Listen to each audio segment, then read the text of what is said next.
The envelope was on my desk when I came back from lunch. Manila, unmarked, no stamp, no return address. Slid under the door of my office at the Bennett Cardiac Foundation on the fourth floor of a building on Boylston Street between 1:15 and 1:40 in the afternoon of Friday, November 18th, 2022. On the same day I was at 7 o'clock that evening, going to be publicly proposed to by the man I had been seeing for 14 months in front of 300 people in the ballroom of the Copley Fairmont. At the annual gala for the foundation I ran, which he had, without my knowing it, funded from behind 2 shell companies since the year my father died. I want you to hold the sequence of that sentence in your mouth for a second before I open the envelope, because the order of it matters. I ran a foundation. It was named for my father. The foundation had since 2011 been quietly kept alive by a man I had been sleeping with for 11 months and who I had 3 weeks earlier told my dying mother, in the memory care place in Brookline where she lived in room 4C, I thought I was going to marry. The envelope was thick. I did not open it at my desk. I have never opened important mail at my desk. My father taught me that when I was 12 years old, standing in his warehouse office on the South Boston waterfront, one hand on the corner of his metal desk. Nora, you open the mail that matters in the room you can lock. You read it once for the words. You read it a second time for what the words are not saying. Then you decide. I picked up the envelope. I told Marisol at the front desk I was going to the small conference room to prep for the gala. I closed the door behind me. I locked it. I sat down at the head of the conference table, in the chair I always sat in at board meetings. Because I have found in my life that when I am about to read a thing I do not want to read it, helps to be sitting in the seat where I am by any reasonable measure, the person in charge of the room. I opened the envelope. Inside were 41 pages.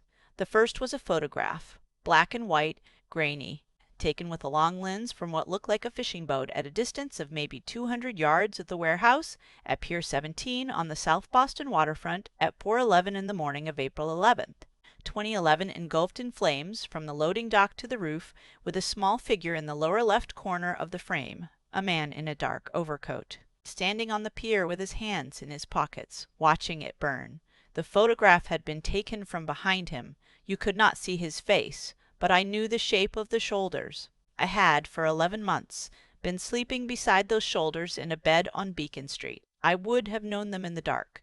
I did know them in the dark. The second page was a page of a shipping manifest dated March 29th, 2011, from Bennett Marine Freight, my father's company. My father's signature at the bottom. Above the signature, in a different pen, a handwritten notation, refused, will not renegotiate, in my father's handwriting. The third page was a page of my father's appointment book, the last week of March 2011, with an entry for Wednesday, March 30th at 4 o'clock in the afternoon, Vitale, at the pier, in my father's handwriting. The fourth page was a copy of a bank wire dated April 15th, 2011, 4 days after the fire, 3 days after my father's funeral, for $2,400,000, from an entity called Marlowe Holdings, LLC, to the estate of Thomas Bennett, care of attorney Rita Delgado, for the acquisition of the parcel at Pier 17 South Boston. Marlowe Holdings, LLC was the entity Damiano Vitale had told me, in bed on a Sunday morning in September, laughing softly at the ceiling because I had asked, was named after the street he grew up on. Pages 5 through 40 were the paper trail. Corporate filings, Shell Company nested inside Shell Company. Boston Redevelopment Authority permits filed under a third name.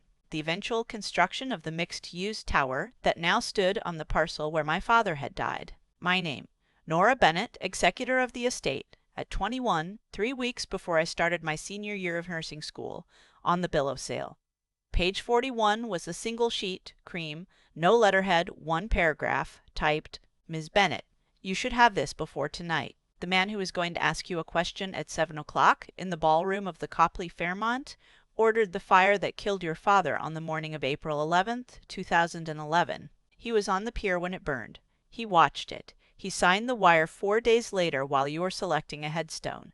He has known you have not known for 11 years. I am not a friend. I am a man who benefits from you knowing. That does not make the pages behind this one less true.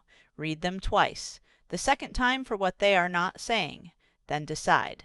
There was no signature. There did not need to be.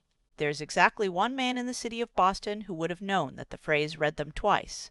The second time for what they are not saying was the phrase my father had said to me in his warehouse office when I was 12 years old, and that man was Cesare Bruno, who had sat across from my father at the counter of the diner on West Broadway 3 mornings a week for 19 years, and who had, in April of 2011, been the man who lost the Pier 17 contract to Damiano Vitali when my father died, and the parcel went to the highest bidder. Cesare Bruno had, in other words, been waiting 11 years to hand me this envelope. He had chosen the afternoon of my proposal to do it. I understood, at the head of the conference table on the 4th floor of the building on Boylston Street at 2:04 in the afternoon of Friday, November 18th, 2022, exactly what Cesare Bruno was doing. He was not doing me a kindness, he was using me as a knife. He was handing me the one thing that would in one night take Damiano Vitali's ballroom, his fiancée, his cover. And, if I was careful, and if I was cold, and if I was the daughter my father had raised, his empire. I sat with the pages for a long time. I did not cry. I want to be very clear about that. I had at 33 cried exactly twice in my adult life, once at my father's funeral, and once at a hallway payphone at Massachusetts General at 19, when a doctor had used the word irreversible about my mother, and I was not. On the afternoon of the day I was going to be publicly proposed to, going to cry a third time in a locked conference room over a man who had known for 11 years that he had killed my father and had let me light candles for the anniversary in his kitchen anyway. I read the pages twice, the first time for the words, the second time for what they were not saying. What they were not saying on the second read was that Damiano had not tried at any point in 11 months of sleeping in my bed, in 14 months of taking me to dinner. In the 7 weeks since he had told me he was going to ask me a question at the gala and had asked me to promise I would let him ask it in front of everyone because he wanted the city to hear the answer, to tell me himself. He had planned to marry me without ever telling me. He had planned to put a ring on my hand in front of 300 people, including my mother's doctor and the 2 society columnists and his own consigliere and my board of directors, and to walk out of that ballroom as the fiancé of the woman whose father he had burned, and to spend the rest of his life sitting across a breakfast table from her and letting her think the foundation her father's memory ran on was funded by strangers. That was the part that decided it. Not the fire, not the wire, not the photograph, not the 11 years, the silence he was going to keep for the next 50. I closed the envelope. I put it in my leather portfolio. I unlocked the door of the conference room. I walked back to my office. I sat down at my desk. I opened my laptop. I sent one email at 2:41 p.m. to Rita Delgado, the attorney who had handled my father's estate in 2011 and who had in the years since become quietly the woman I called when I needed the sentence, "What are my options to be answered by somebody who was not going to lie to me?" The email said, "Rita, I need you at the Copley Fairmont tonight at 6:45, ballroom level, service corridor, behind the coat check. Bring a notary. Bring 2 witnesses. I can trust who are not from the foundation. Bring the file on Marlowe Holdings you told me last spring you'd been keeping in your bottom drawer since 2013 in case I ever asked about it. Do not ask me why in an email. Come." She wrote back at 2:44. "I will be there at 6:30. I will bring the file. I have been keeping it in the bottom drawer for 9 years. I have been waiting for this email. Rita." I closed the laptop. I went home. I bathed. I did my hair myself because I had learned at 24 that no woman ever regretted doing her own hair on the night of a thing that was going to matter. I put on the dress I had made for the gala, deep bottle, green silk, long sleeves, cut close in the bodice and full in the skirt sewn by a woman in the North End who had, when I picked it up 2 weeks earlier, held my face in both of her hands and told me in Italian that a woman who understood the weight of a good silk skirt was a woman who could walk into any room and leave nothing of herself in it that she did not intend to leave. I put on my mother's pearls. I put on my father's watch. It was a man's watch, steel, plain, on a leather band, and it did not match the dress, and I did not care. I wanted his wrist on my wrist at 7 o'clock in the ballroom of the Copley Fairmont. I put the manila envelope in a black clutch that was too small for it, and I did not zip the clutch shut because the envelope was too thick. I ordered a car. I did not let Damiano send his. I ride to the Copley Fairmont at 6:28. Rita was in the service corridor behind the coat check at 6:30, exactly on time, in a plain black suit with a leather briefcase with a notary named Angela I had met once at a deposition, and with two witnesses, a woman named Beatrice, who worked in Rita's office, and a retired Suffolk County judge named Halloran, whose sister was a nun in Bordentown, and whose name I had 3 years earlier heard from a woman named Bianca in an entirely different building, in an entirely different story. I opened the envelope on a folding table in the service corridor. I laid out the 41 pages. Rita read them in 11 minutes. Angela notarized 4 things. Beatrice witnessed. Judge Halloran witnessed. Rita drafted in longhand on a legal pad she pulled from her briefcase, a single 1-page document I read 3 times before I signed. I signed at 6:54.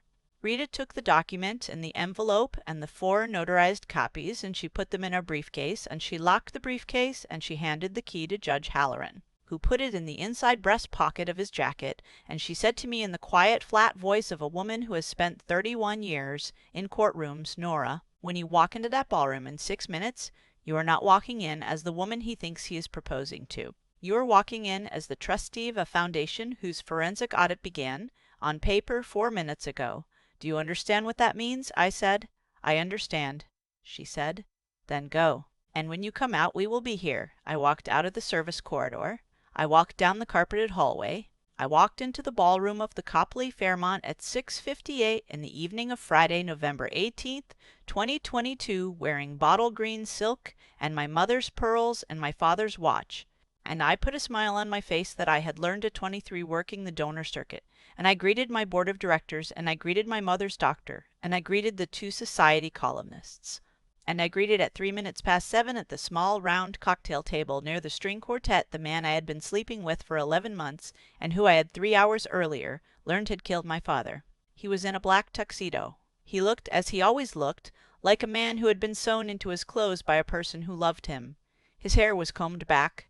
His face was when he saw me, the face I had watched at close range from 4 inches away on a pillow in a bed on Beacon Street 39 mornings in a row, and which I had, on every one of those 39 mornings, believed was honest with me.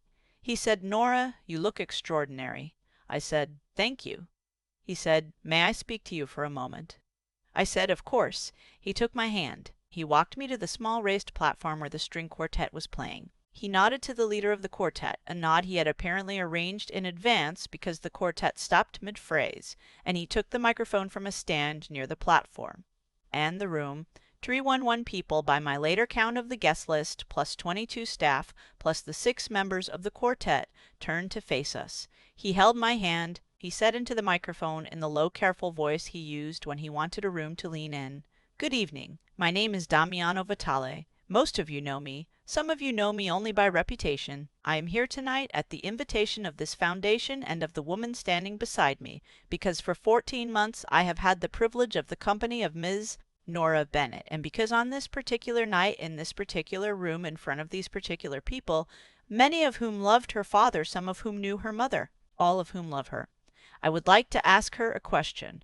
He got down on one knee. He took a small black velvet box out of the inside breast pocket of his tuxedo. He opened it. 311 people made the small collective intake of breath a room makes when a ring is opened in it. Somewhere near the door, a woman I did not know made a small, delighted sound. 2 phones went up in the air. The photographer from the Boston Globe magazine social page, whom I had, in my capacity as Director of Donor Relations, personally invited, lifted her camera to her eye and did not lower it. Damiano said, "Nora Bennett, will you marry me?" I looked at the ring. It was a solitaire, older than I was, set in platinum, his mother's. I knew that already because he had told me 2 weeks earlier in bed that when the time came it would be his mother's, and I had at the time put my palm against his jaw and closed my eyes and said, "Thank you," because I had thought at the time that a man giving a woman his dead mother's ring was the closest the man could come to giving her his own throat. I looked at his face. He was smiling. Not the small, careful Mafia king smile, the other one, the one from Sunday mornings in the kitchen on Beacon Street when the coffee was on and the light was coming through the eastern window and he had not yet put his watch on for the day. the one I had, on 39 mornings, believed was mine. I understood in that second that he had believed I was going to say yes. He had put down $2,400,000 on my father's grave in 2011, and he had funded my mother's cardiac care for 11 years, and he had built me a foundation to run. And he had come to my apartment on the anniversary of the fire every April 11th for 4 years and lit a candle beside me at the kitchen counter and let me tell him the story of my father as if he were hearing it for the first time. And he had, on the strength of all of that, believed that he had bought a yes. He had believed that a woman like me, a woman he had correctly identified as tired, as underfunded, as motherless in every way but the technical, as too smart for the men who had ever asked her before, would, when the ring came out in front of 300 people, understand what was being offered, understand what saying no in that room would cost, understand what saying yes would give her, and would take the deal. He was not entirely wrong to believe that, on any other night, with any other man, with any other envelope. But it was not any other night. I did not slap him. I want to say that up front, because the story that ran in the Globe 3 days later said that I did, and I did not, and I am going to correct the record here, in my own voice. Once. I took the ring out of the box. I held it up between the thumb and the forefinger of my right hand, so that the light from the chandelier, a very good chandelier the ballroom manager had told me on my walkthrough the previous Tuesday, imported from Murano in 1927, caught the stone and threw a small clean spark of white light across the platform. I said into the microphone in a voice that was calm and low and carried, because I had learned in 11 years of running a room how to make a low voice carry, Damiano. I would like to answer your question. I would like to answer it in the order the question was asked. You asked me if I would marry you. The answer is no. I would like now to answer the question you did not ask, because the question you did not ask is the one that matters more. I looked at the ring in my hand. I threw it back to him. I did not throw it hard. I did not throw it at his face, despite the title I will eventually give to my own account of this night. I tossed it underhand in a small controlled arc, so that it landed in his open palm, because his palm was still open, still cupped from the moment the box had left it, and stayed there. He did not close his fingers around it. I said, "You asked me if I would marry you. You did not ask me if I knew that you were on the pier at 4:11 in the morning of April 11th, 2011, with your hands in the pockets of a dark overcoat watching my father burn. You did not ask me if I knew that you signed a wire to my father's estate 4 days later while I was picking a headstone for $2,400,000 through an entity you named after the street you grew up on. You did not ask me if I knew that the foundation I've run for 6 years in my father's name has been funded from behind 2 shell companies by the man who killed him. You did not ask me those questions, Damiano, because you did not know I knew. I did not know at 9 o'clock this morning. I knew at 2 o'clock this afternoon. I have known for 5 hours. I am telling you in this room in front of these people, so that you understand, and so that they understand that the answer to the question you asked me is not a woman's answer to a man's proposal. It is the trustee of the Bennett Cardiac Foundation returning an offering to a donor whose money was never clean, and never will be, and will not, for one more evening, be laundered through my father's name. The room did not move. I have thought about that a lot in the 3 years since. The room did not move. 311 people, 22 staff, 6 string players, 1 photographer. Not one of them, in the 29 seconds it took me to speak, coughed or shifted or lowered a phone. It was the quietest 311 people I have ever stood in front of. I understood later that they were quiet because they had all known or all suspected some fraction of what I had just said, and they had spent some of them years wondering whether I was the woman who was going to say it out loud one day, and I had in bottle, green silk and my mother's pearls and my father's watch become that woman in 29 seconds. Damiano did not stand up. He was still on one knee. The ring was still in his open palm. He looked at me. His face, the Sunday morning face, was gone, and in its place was the face I had over 14 months. Watched settle onto him only twice. Once at a restaurant on Hanover Street when a man at the next table had said something to a waitress I had not caught, but he had. And once at a charity board meeting when a trustee had used a phrase about my dress size he thought was funny and was not. It was the face of a man who had understood in 1 second that the world he had walked into 90 seconds earlier was not going to be the world he walked out of. He closed his fingers around the ring. He stood up. Slowly, he did not brush off his knee. He said into the microphone in a voice that was steadier than I had expected and quieter than the room needed, "Miss Jogger, Bennett, I hear you. I will not, in this room, contest a single word you have said. I will say only, publicly, so that there is no confusion in the reporting of this evening. Every page in the envelope you are referring to is accurate. I did what she has said I did. I have known, and I have not told her, for 11 years. She is right to say no. She would have been right to say no in a room of 3 or 3,000. She has chosen 300. That is her right. He handed the microphone back to the leader of the quartet. He looked at me for one more second. I want to tell you what was in his face in that second, and I cannot, because I have thought about it for 3 years, and I still do not know. It was not begging. It was not anger. It was not, I do not think, love. Not the version of love I had believed I was being offered. But it was not nothing. Then he turned. He walked in a straight line through a crowd that parted for him without anyone appearing to move, to the double doors of the ballroom. He walked out. His consigliere, a small, quiet man named Salvatore, whom I had met twice, followed at 6 paces. The doors closed behind them. The room made, at last, a sound. It was not applause. It was closer to the sound a room makes when it has been holding its breath and has been given permission to stop. The photographer from the Globe lowered her camera. The leader of the string quartet, God bless him, lifted his bow and began the next piece on the program, which was, by the accident of a program I had personally approved 3 weeks earlier, the Largo from Vivaldi's Winter. I stepped down from the platform. I walked in bottle green silk across the floor of the ballroom of the Copley Fairmont past 311 people who did not know yet whether they were allowed to speak to me, and I walked into the service corridor behind the coat check, where Rita Delgado and Angela the notary and Beatrice the witness and Judge Halloran with the briefcase key in his inside breast pocket were standing exactly where I'd left them 19 minutes earlier. Rita said, "Well." I said, "Well." She said, "We have work to do." I said, "I know." Judge Halloran took the key out of his inside breast pocket. He unlocked the briefcase. He handed Rita the 4 notarized copies of the 1-page document I had signed at 6:54. Rita said, "Nora." "Are you certain?" I said, "Rita." "He killed my father. I have been running a foundation in my father's name for 6 years on his money. I have been sleeping with him for 11 months. He has known the whole time. He was going to marry me without telling me. I am not certain of very much in this life, but I am certain of what I am about to do. Give me the pen." She gave me the pen. She gave me the pen. I countersigned the 4 copies. I handed her the pen back. I said, "File it Monday morning at 9, all 4 courts, all 4 agencies, simultaneously. Do not warn him.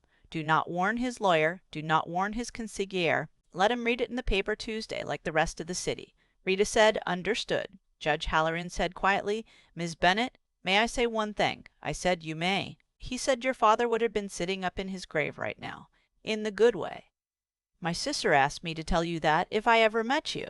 She said she knew, somehow, that a night was going to come when you were going to need to hear it in a hallway. I did not cry. I said I would not cry a 3rd time in my adult life, and I did not. And I am not going to.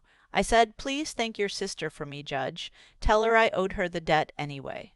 It is nice to know it will be counted." He nodded.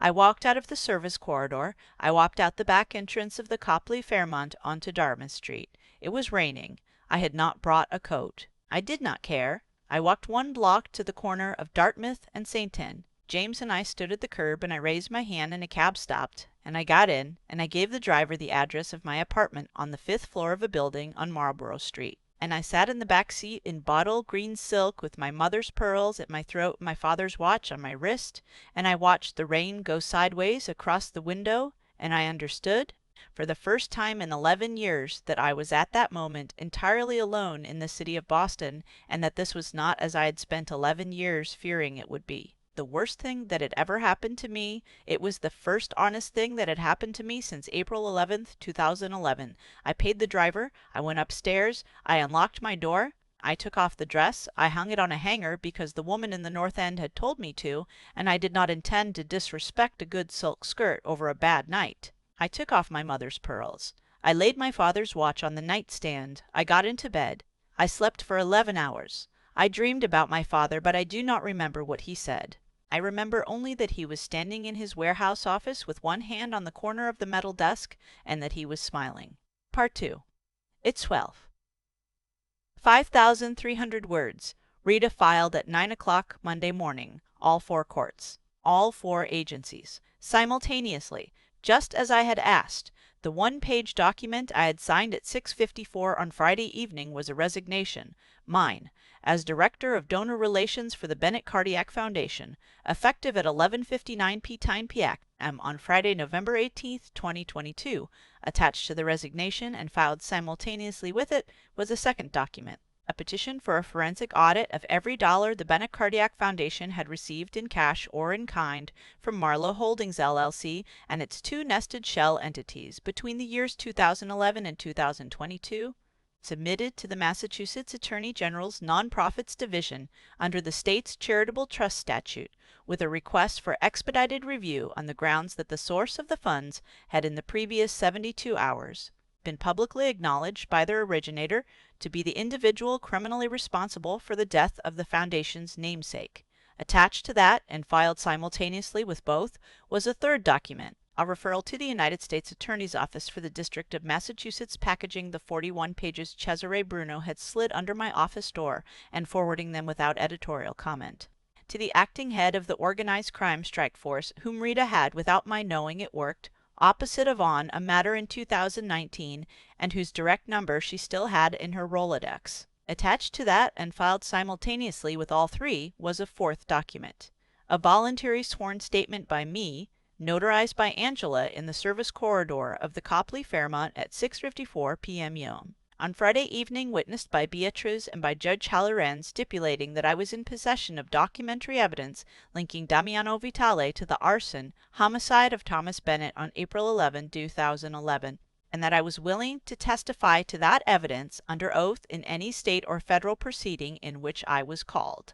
The Globe had it in print by Tuesday morning. The paper landed on my doormat at 6:40. I opened the door in my bathrobe. I picked it up. I brought it into the kitchen. I made coffee. I read the article twice, the first time for the words, the second time for what the words were not saying, and I noted on the second read that Rita had, without my having asked her to, provided the reporter with 3 items I had not thought to include in Friday's filing, but which on Tuesday morning in the Globe provided the kind of factual scaffolding that turns a story from a scandal into a case. The 3 items were, in order, the name of the underboss who had physically lit the fire, Renzo Fontana, Damiano's second in command from 2008 to 2015, who had in 2015 been demoted after a disagreement with Damiano, the exact nature of which the paper did not print, but which Rita had, from a source in the Suffolk County DA's office, learned was a dispute over a woman named Camilla Ashford, whom Renzo had wanted, and Damiano had refused to hand him.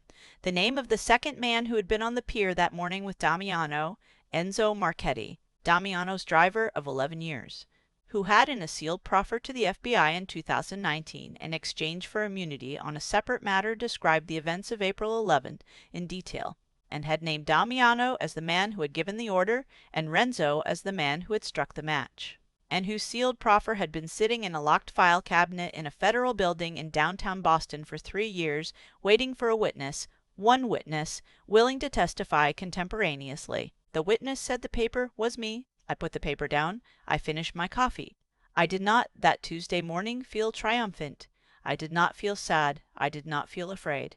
I felt the way a woman feels on the morning after the first honest night of her life, which is to say, tired and clear, and for the first time in 11 years, unowned. The phone rang at 7:10. I did not recognize the number. I picked up. The voice was Damiano's, quiet, steady, not slurred, not weeping, not angry.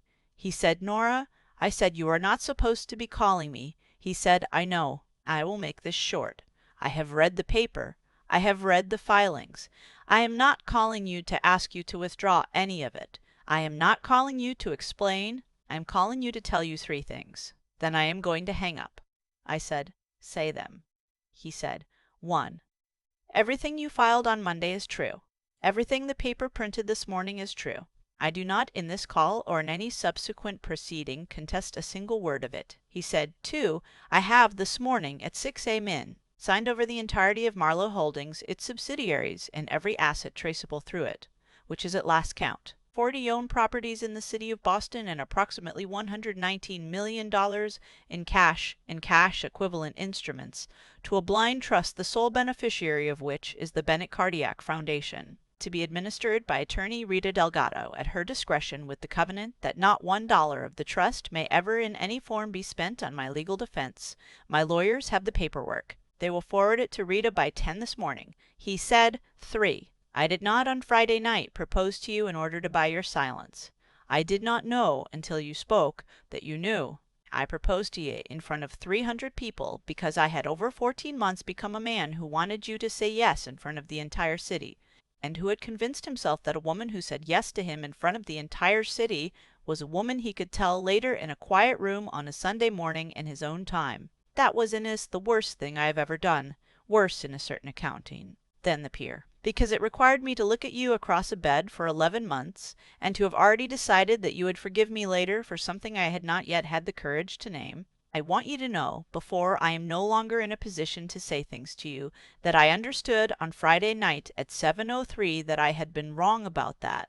Not because you said no, because you knew. And a woman who knew and who had chosen to walk into a room where I was going to propose to her without telling her that she knew, was a woman who had been thinking longer and harder about honesty than I had been thinking about it, and I was not, and had never been worthy of that woman. He paused. It was a very small pause. He said, that is the third thing. I'm going to hang up now. I will not call again. If you are subpoenaed to testify, and I hope for your sake that you are, you may say anything you like about the events of April 11th, 2011, and I will not, through counsel, cross-examine you. Goodbye, Nora. I said, Damiano. He waited. I said, you do not get to hang up on me. I get to hang up on you. There was a very small silence. He said, yes, you do. Go ahead. I hung up. I sat in the kitchen with the phone in my hand for a long time. I did not cry. I have said I would not cry a third time in my adult life, and I did not, and I am not going to. But I understood, sitting there with the phone still warm from his voice, that a man who could say what he had just said, in the order he had just said it, and without asking me for anything at the end of it, was a man I was going to think about for the rest of my life, and that this was not the same thing as a man I was going to forgive, and that a woman is allowed to know the difference and to hold both truths in her hand at the same time without confusing them. I got dressed. I went to work. The forensic audit ran for 4 months. It was, in the end, the cleanest audit Rita had ever run. Every dollar Marlowe Holdings had put into the Bennett Cardiac Foundation between 2011 and 2022 was traceable. Every dollar the foundation had spent on pediatric cardiac surgeries for uninsured children at Boston Children's Hospital, on my mother's care on the naming of the Bennett Wing at Mass General, on the scholarship program at the Simmons School of Nursing that had in 11 years put 41 first-generation nursing students through school, was accounted for. The Attorney General's office, in a public statement issued the day the audit closed, declined to seek clawback of any of the dispersed funds on the grounds that the beneficiaries were in every case children, uninsured patients, or nursing students, and that clawback would, in the words of the Assistant AG, harm the very people the foundation was ostensibly formed to help, in service of a punitive theory of justice that would benefit no living person and dishonor a dead one. I read that sentence in the Globe. I cut it out. I put it in the frame with the microwave clock timestamp, a different framed thing, in a different hallway in a different house I did not yet live in. That is a story for later. The Blind Trust, $119 million, 41 properties, was administered by Rita with a board I hand-picked and had funded in the years after. The expansion of the Bennett Wing to a full pediatric cardiac hospital, the endowment of a chair at Simmons in my father's name, and the establishment of a small, quiet fund that pays in perpetuity. The memory care costs of any woman on the second floor of the Brookline facility where my mother lived, and Damiano's mother had lived 4 rooms apart in 2014. Damiano's mother had died in 2019. She had been buried in the small cemetery in Everett. I did not attend the funeral. I did, however, in the spring of 2023, on a Sunday afternoon drive out to Everett with a small bunch of white flowers and lay them on her grave, because a woman who has held my face in both her hands and told me in Italian that I have made her son wait, and that it has been good for his character, is a woman I do not, in the end, hold responsible for the sins of her son, and I did not want her to spend eternity thinking that I did. I told no one I had done it. Not Rita, not the Globe, not, in the 3 years since, the man himself. Renzo Fontana was indicted in the fall of 2023 on the arson homicide of Thomas Bennett, along with a superseding indictment on 17 additional counts drawn from Enzo Marchetti's proffer and my testimony. He was convicted in the spring of 2024 on all 18 counts. He is serving 4 consecutive life sentences at the federal facility in Terre Haute, Indiana. He will die there. Damiano Vitale was indicted at the same time on the same underlying homicide, plus 22 additional counts of racketeering, wire fraud, and conspiracy drawn from the same proffer. He pled guilty. He did not go to trial. He accepted a sentence of 40 years without possibility of parole. He is serving it at the same facility. He is, I am told, a model inmate. He runs a literacy program on his cell block. He has, in the 27 months since he entered the system, not once, through counsel or through any other channel, contacted me. He did in November of 2024 on the 2nd anniversary of the Gala cause to be delivered to my office. Not to my home, he knows the difference. A small unmarked envelope. Hand delivered by an attorney I did not recognize. Inside the envelope was one photograph, black and white, old, grainy, taken in what looked like a warehouse office in the early 1980s of 2 men in shirt sleeves standing beside a metal desk with a coffee pot on it. One of them my father at maybe 29, and one of them a boy of maybe 15, with a shy grin and dark hair and gunmetal gray eyes, whose arm was around my father's shoulder in the way a boy puts his arm around a man who has at some point in a long summer taken him seriously.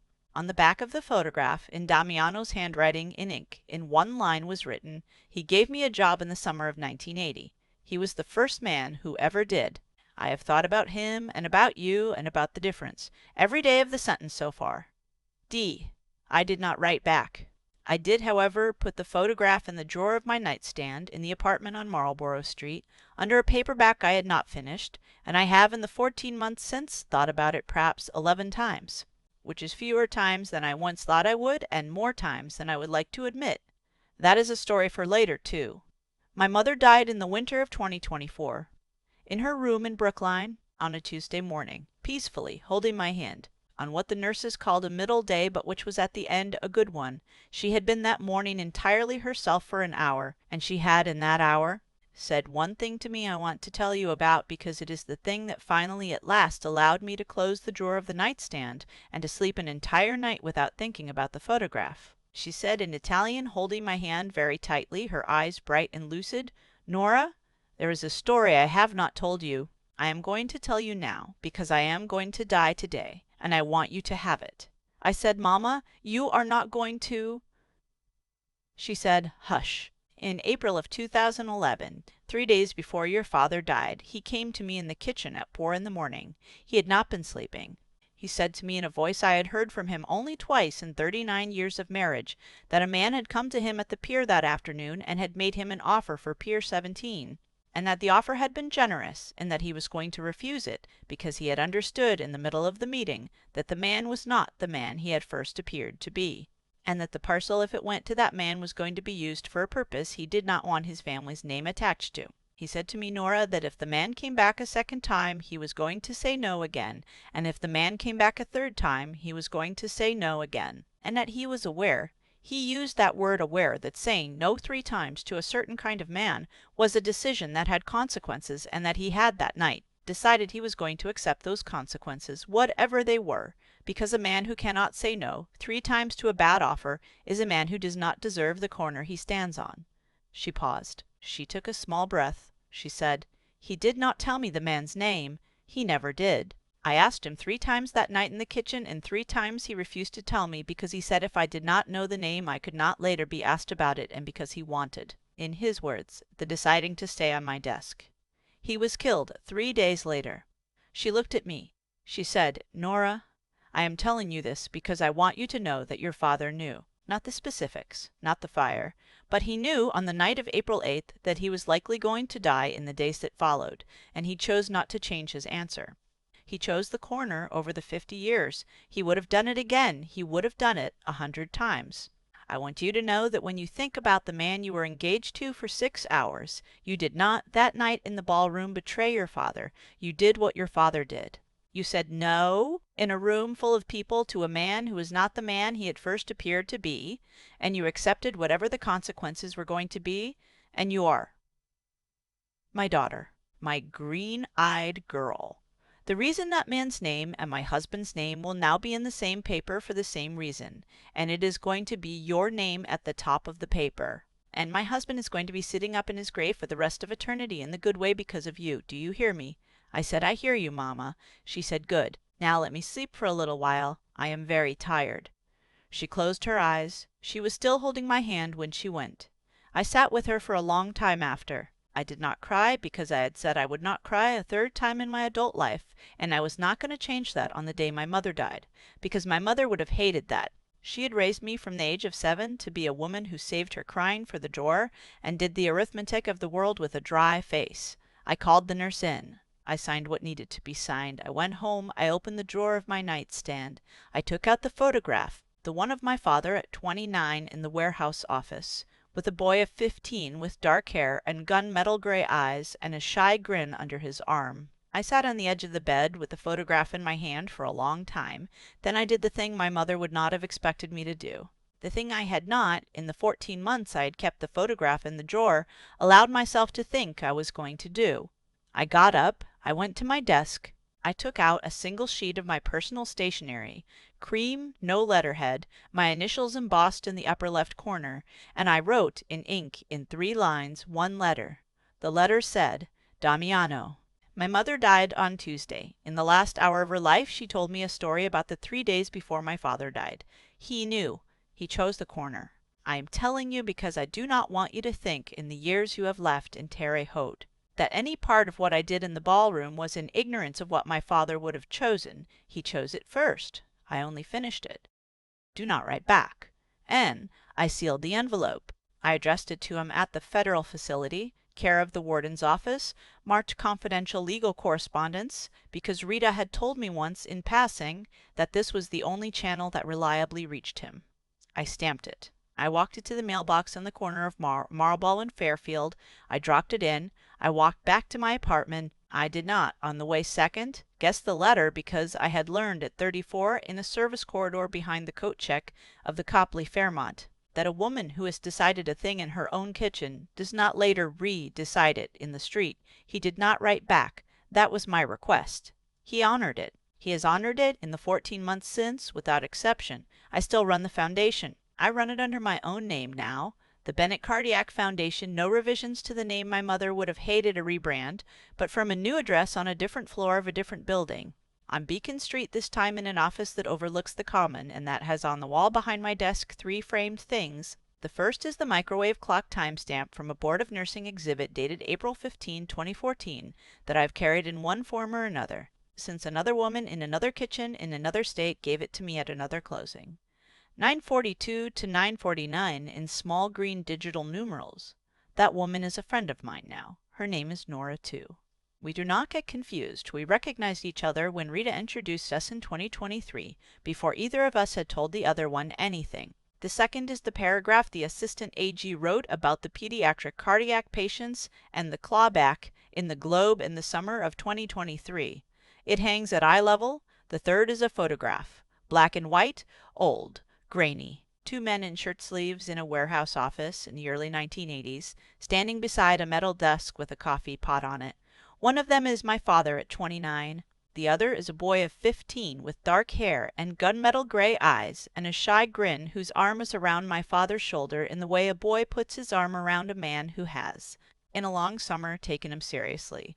The frame is plain black. There is no caption. Sometimes a donor comes in for a meeting and they see the photograph and they ask me who the men in it are. I tell them the truth. I tell them the one on the left is my father, Thomas Bennett, who owned Bennett Marine Freight and who was murdered in an arson on Pier 17 on April 11th, 2011. I tell them the one on the right is a boy my father hired for the summer of 1980, whose name I do not at that moment need to mention. I tell them that my father hired a lot of boys for a lot of summers, and that most of them turned out to be men my father would have been proud of, and that one of them, the one in this particular photograph, did not, and that I keep the photograph on the wall because a woman who runs a foundation in her father's name needs to remember every morning at 9 o'clock when she comes into her office the difference between the two. That is what I tell them. What I do not tell them, what I have not told anyone in the 14 months since I wrote the letter, and what I am telling you now in this room, because it is the last honest thing I have to say, is that on some mornings when the light is coming in over the common at a particular angle in the early spring, and the coffee is not yet cold on my desk, and I am standing at the window with my back to the wall behind me, I turn around and I look at the photograph, and I look at the boy of 15 with the shy grin under my father's arm, and I say out loud to the empty office one sentence. I say, "You should have told me first." The photograph does not answer. But I understand on those mornings, and I want you to understand it too, that there is a version of my life in which I said yes in the ballroom. And let him tell me in a quiet room on a Sunday morning in his own time, and forgave him for it, and lived out the 50 years, and buried him in a plot beside my father. And never in a single one of those 50 years understood myself as the woman who had refused to let a good silk skirt be laundered through her dead father's name. I would rather be this woman, in this office, with this photograph, with this frame. I would rather have thrown the ring back in his face. I did throw it back in his face. I threw it underhand in a small controlled arc so that it landed in his open palm. And a woman who understands the physics of that particular throw, the arc, the palm, the light, is a woman who does not later apologize for the throw, or for the palm, or for the light, or for the 11 years, or for the 6 hours, or for the 29 seconds it took her to say what she said in front of 311 people. I am that woman. I am also in some rooms on some mornings a woman who keeps a photograph in a frame on a wall behind her desk of the boy that man used to be, before he became the man who watched my father burn from a pier with his hands in the pockets of a dark overcoat. Both of those things can be true. Both of them are. If this story kept you company tonight, through the rain, through the quiet, through whatever chair you are sitting in, please leave the word underhand in the comments so I know you stayed to the end. Like the video if a plus-size heroine who threw a ring back in her own bottle, green silk in front of 311 people, is the kind of woman you want more stories about. Subscribe if you want a new full-length dark romance every week, told slowly, told carefully told, for the woman who has spent her whole life being handed a ring in a room full of witnesses and has tonight finally understood that she is allowed to throw it back. Sleep well. Lock your doors, and remember, a good silk skirt and a low voice that carries, and the willingness to say no in a room of 300 to a man who has been counting on your yes, is worth more than any ring any man will ever hold out to you in the light of any chandelier. Good night.